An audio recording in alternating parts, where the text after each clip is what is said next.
Hey guys, it's Jessica from Life Under Quilts. I am making a fantastic quilt for my son, and I'm putting together these four patch blocks, and I just wanted to show you how I assemble them. I saw this quilt somewhere a long time ago and of course added it to my quilts I want to make list and toyed around with it for a while. I ended up making enlarged blocks like this for Jack's bed quilt, the red one. And I cut a whole bunch of these for Georgia and I didn't ever put them together. All right, hold on, I was here. So what I do, I lay out, can you see this? Yes. You're gonna lay out your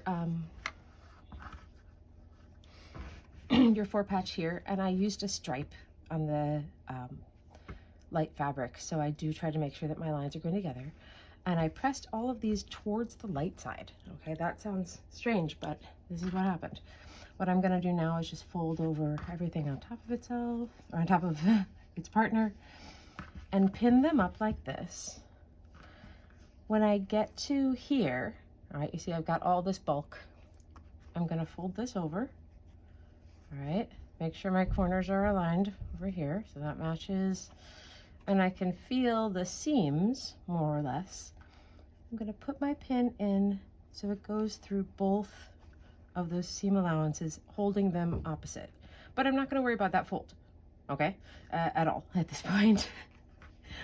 And I guess this is a method that I've come up with because I don't like to plan out the entire quilt at the beginning. Ooh, looks like I got a corner problem there. I should press that out.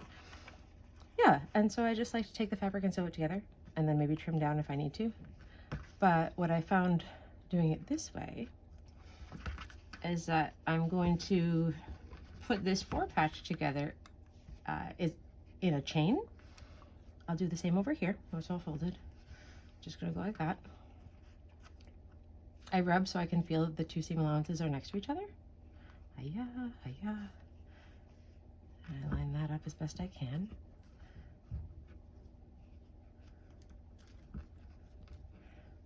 I know a lot of patterns will tell you, press to one side, press to the other side, but here I didn't. I just wanted the fabric to, I guess, to come out square when I pressed it. So I pressed whichever way happened to go, and I knew that I would deal with them later. What's gonna happen now is I'm gonna stack them, this one on top of here, because I'll start sewing from here.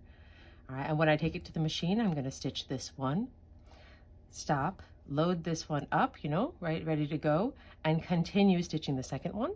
I'm actually going to chain piece the entire 12 blocks I have to do, but when I take them to press, I'm going to cut my threads here, but leave this intact. So when I open them up, I can flip them together. And that's how I'm going to bust through these 12 blocks in the next, I don't know, half an hour. Thanks for watching, guys. Leave questions in the comments.